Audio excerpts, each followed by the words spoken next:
All right, so we're ready to kick off this deep dive, Okay. and looks like we're diving into family-friendly vacations Yeah. in North Carolina. Budget friendly as well. Budget-friendly vacations in North Carolina, and you're looking for variety, a trip packed with unique experiences. You got it. So we're going to hit 5 different spots that should have something for everyone in the family: mountains, beaches, cities. It's true. North Carolina really is surprisingly diverse. We've got it all. Yeah, we'll make sure to highlight those off the beaten path spots that really capture the character of each place. Perfect. And we'll dig a bit deeper than just listing attractions so you can start picturing your family there. Okay, so first up, Asheville. I know it's a popular spot, Absolutely. but with good reason, right? But to make it unique, I think focusing on those details that most tourists miss is key. For example, you mentioned you like hiking well instead of just hitting the basic trails. How about hiking around Mount Mitchell, the highest peak east of the Mississippi? You get those incredible long-range views, and there's a decent chance of spotting black bears in that area. Whoa, black bears. And Uh, it's definitely not your average hike. Exactly. And to tie in that craft beer interest, you mentioned Asheville's a haven for microbreweries. Many use local ingredients like foraged berries or mountain herbs for really unique flavors. Oh, wow. You could easily spend an afternoon hopping between them after your hike. That's such a good pairing. Oh. Okay, I'm already picturing that day. Mountain air, maybe a bear sighting, and then a crisp local brew. See, now you're getting it. And of course, we can't forget the Biltmore Estate. But even there, we can find unique angles. Everyone knows about the house, but the gardens are something else. Right. Did you know they were designed by Frederick Law Olmsted, the same landscape architect behind Central Park?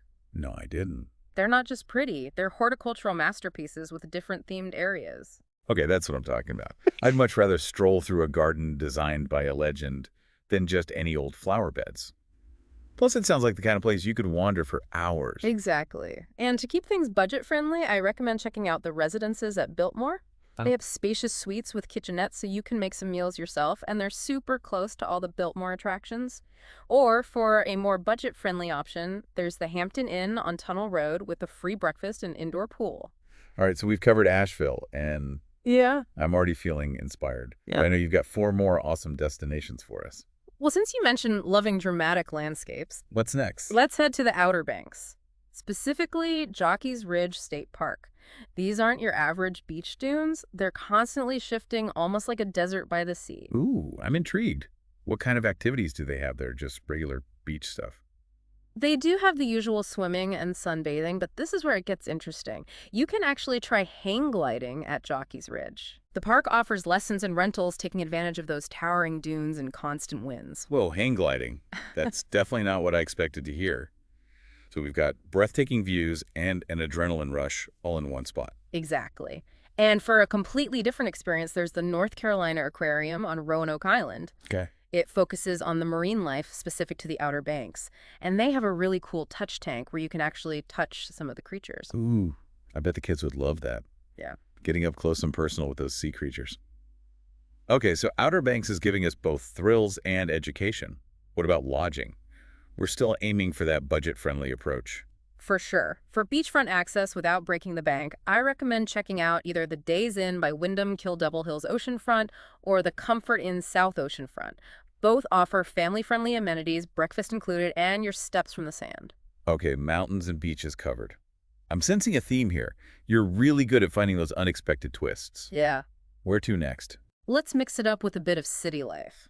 Charlotte's got that vibrant energy, but with plenty of kid-friendly options that go beyond the typical tourist traps. All right, I'm Katie. I have to admit, I don't know much about Charlotte beyond its reputation as a banking hub. That's the thing, it's much more than that. Okay. For starters, there's Discovery Place Science. It's one of those hands-on science museums that's great for all ages. Yeah.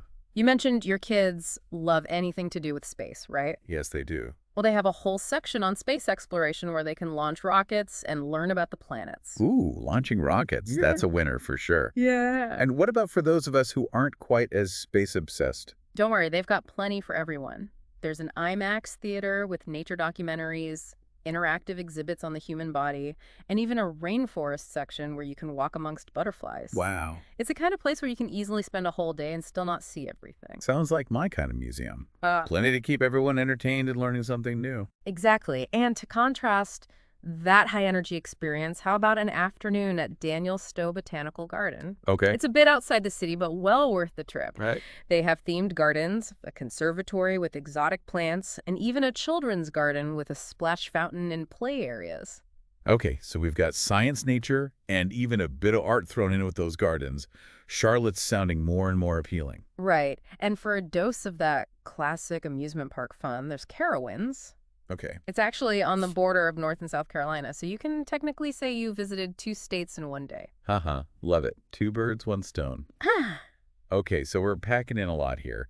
What about accommodations in Charlotte? Well, since you're interested in being close to the action, the Spring Hill Suites by Marriott Charlotte Uptown is a great choice. Oh. It's within walking distance of Discovery Place Science and a bunch of restaurants. Plus, they have those spacious suites that are perfect for families. If you're looking for a more budget-friendly option, check out the Country Inn and Suites by Radisson Charlotte University Place. It's got free breakfast, an outdoor pool, and is a bit further out, but still an easy drive to all the attractions. Great options. Hmm. I love that we're getting this mix of convenience and affordability. Yeah. All right, 2 more destinations to go. You're keeping me on the edge of my seat here. What's next on our North Carolina adventure? All right.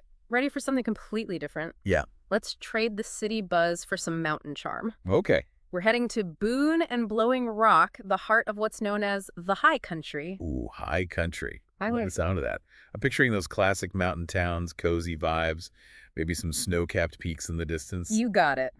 But instead of the usual tourist spots, let's focus on the hidden gems that really capture the spirit of the place. Okay. Since you're a history buff, I think you'd love the Moses Cone Park. Yeah. It's on the shores of this beautiful lake, and the main house is now a craft center showcasing traditional Appalachian art. Okay, so not just scenery, but a bit of culture, too. I like where this is going. And here's the kicker. Okay. Moses Cone was actually a textile magnate known as the Denim King. Oh, wow. He played a huge role in bringing the textile industry to North Carolina, so it ties into the state's history in a unique way. Wow. I had no idea. So it's a beautiful park with a hidden layer of industrial history. See, this is exactly what I was hoping for from this deep dive. Glad to hear it. And for those heart-stopping views you were picturing, you can't miss Grandfather Mountain. Right. They have this mile-high swinging bridge. It's the highest suspension footbridge in America. Okay, that sounds both terrifying and amazing. Right. I'm assuming the views from up there are incredible. Oh, absolutely. Yeah. You can see for miles on a clear day. Wow. And they have a nature museum and wildlife habitats on the mountain, too, so you might spot some black bears, cougars, or even bald eagles. Wow. Okay, so Grandfather Mountain is definitely going on the list. It's Yeah. got that perfect mix of thrills and nature that we've been talking about. Exactly. And to balance out those high-altitude adventures, how about some good old-fashioned fun at Tweetsea Railroad? Okay. It's a Wild West-themed amusement park built around an authentic steam train that takes you through the mountains. Okay. I can already tell my inner child's going to love that one. It's Yes. like stepping back in time and having some amusement park fun all at once. Right. They have shows, rides, a petting zoo, the whole 9 yards. It's a great way to let loose and have some family fun. Awesome. So we've got art history breathtaking views and a touch of Wild West fun. Yeah. What about lodging in Boone and Blowing Rock? Are there any options that fit our budget-friendly criteria? For sure. For a cozy, family-friendly atmosphere, check out the Comfort Suites in Boone. Okay. It's near the university, so it's got that lively vibe. And they have an indoor pool, which is always a plus. Yeah. If you're looking for something a bit more intimate and charming, there's the Boxwood Lodge in Blowing Rock. Okay. It's a historic bed and breakfast with a real homey feel. Both sound great. Okay, so we've climbed mountains, explored cities, and ridden a Wild West train. What else have you got up your sleeve for our final destination? Let's end our North Carolina tour where history meets the coast. Wilmington. The city is full of charm, and since you're into history, we'll make sure you get that authentic experience. Perfect. I know Wilmington has that antebellum South vibe, but I'd love to go beyond the surface level. Absolutely. Forget just walking past those pretty houses. Yeah. How about a horse-drawn carriage ride through the historic district? You'll hear stories about the people who lived there, the architecture, and even some ghost tales if you're lucky. Okay, that's much more immersive than just a self-guided walking tour. I'm already picturing those cobblestone streets and grand old houses. And here's a twist. Yay. Instead of just focusing on the antebellum era, let's add a layer of maritime history. You mentioned you're fascinated by warships, right? Oh, absolutely. I could spend hours exploring those massive vessels and imagining the stories they hold. Well, then you have to visit the battleship North Carolina. It's a WWII-era battleship that's now a floating museum docked right on the river. You can explore the decks, see the guns up close, even go down into the engine rooms. Whoa, that's incredible. So it's not just looking at a ship from afar. It's really stepping back in time and experiencing what it was like to be on board. Exactly. And they have self-guided tours so you can explore at your own pace and focus on what interests you most. It's a really engaging way to learn about naval history. Okay, Wilmington is already exceeding my expectations. So we've got history, charming streets, and a battleship.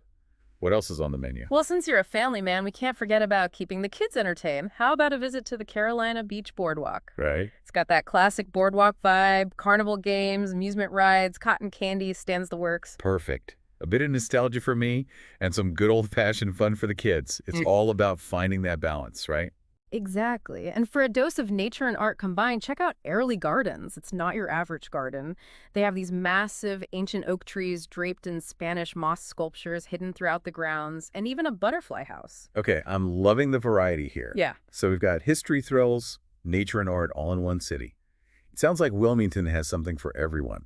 What about places to stay? Any hidden gems on the lodging front? For that waterfront experience without the luxury price tag, check out the Best Western Plus Coastline Inn. It's right on the river, has family-friendly rooms, and offers a great breakfast spread. Fine. If you're on a tighter budget, the Hampton Inn Wilmington Medical Park is a solid choice. Okay. It's a bit further out, but still an easy drive to the attractions, and it's known for its friendly service and clean, comfortable rooms. Great options. Yeah. I'm already picturing my family relaxing on that waterfront balcony watching the boats go by. All right, so we've covered 5 amazing destinations, each with its own unique flavor and hidden gems. I have to say, you've really opened my eyes to the possibilities of a North Carolina vacation. My pleasure. That's the beauty of the state. It's packed with diversity and hidden surprises. Now let's shift gears and talk about actually planning this trip, making sure it runs smoothly for the whole family. All right, we've explored all 5 destinations, uncovered those hidden gems, Yeah. and I'm officially itching to pack my bags. Uh-huh. But I have to admit, I'm feeling a bit overwhelmed with all this amazing information. Sure. Where do we even start with actually planning this trip? That's a common feeling. The key is to break it down and involve everyone in the process. Don't just dictate an itinerary, make it a family affair. Spread out a map, grab some snacks, and start brainstorming together. I like that idea. Yeah. It turns planning into an activity itself, not just a chore. But how do we make sure everyone's voice is heard, especially with different ages and interests? Give each family member a chance to highlight their top picks from the places we discussed. Maybe your youngest is obsessed with the idea of touching a starfish at the Roanoke Island Aquarium, while your partner is dreaming of that hang-gliding adventure at Jockey's Ridge. Write it all down, no matter how wild the ideas seem. That's great advice. It creates excitement and gets everyone invested in the trip right from the start. But what about those times when, inevitably, not everyone's top choices can fit into the schedule? That's where compromise and a bit of creativity come in. Maybe you can't do both the Biltmore House Tour and the Asheville Pinball Museum in one day, but you can promise a pinball rematch on another trip. Or if 2 destinations are too far apart, think about ways to combine similar interests. Love animals, hit the Western North Carolina Nature Center in Asheville, and then plan for the Wild Horse Tour on the Outer Banks. Okay, I see how thinking in terms of themes can help narrow things down. Yeah. But what about pacing? We don't want to be exhausted from trying to cram everything in. That's crucial. Build in downtime. And I don't just mean sleeping factor and a relaxed breakfast and afternoon just playing in a park or even an evening with no set plans. It gives you flexibility and lets you soak in the experience without feeling rushed. That makes so much sense. Yeah. It's about quality, not quantity. Yeah. And what about those unexpected moments that inevitably pop up on any trip? Delayed flights, bad weather, the travel curveball. Embrace them. Okay. Remember, flexibility is your friend. Have a backup plan, but don't be afraid to deviate from the itinerary if something spontaneous and fun comes up. Yeah. Maybe a flat tire leads you to this amazing roadside diner you never would have found otherwise. I love that mindset. It's about turning those potential frustrations into unexpected adventures. Exactly. And speaking of adventures, let's talk transportation. Okay. Do you picture your family piling into the car for a classic road trip? Or are you thinking more along the lines of flights and rental cars? That's a good question. Mm-hmm. I think a mix of both could work well. Maybe a scenic road trip between some of the closer destinations like Asheville and Boone, then flying to the Outer Banks to save time. That's a great strategy. It combines the adventure of a road trip with the efficiency of flying when distances are greater. And don't forget to think about transportation within each destination. Some towns, like Wilmington's historic district, are very walkable, while others might require utilizing public transportation or ride-sharing services. That's good to keep in mind. We don't want to be stuck in traffic or struggling to find parking when we could be out exploring. Exactly. And once you've got the logistics figured out, here's my final piece of advice. Remember to be present. Yeah. Put those phones away, unplug from social media, and truly immerse yourselves in the experience. That's such a powerful reminder. It's easy to get caught up in documenting the trip instead of actually living it. Talk to the locals, try new foods, play games together in the car, and create those shared memories that will last a lifetime. Those are the moments that truly make a vacation special, not the perfectly curated Instagram photos. I couldn't agree more. It's about creating a story, not just a highlight reel. Exactly. So take everything we've discussed, tailor it to your family's unique needs and interests, and let the adventure begin. Well, I can honestly say this deep dive has transformed my view of a North Carolina vacation. It's not just about the destinations. It's about crafting an experience, a story that your family will cherish for years to come.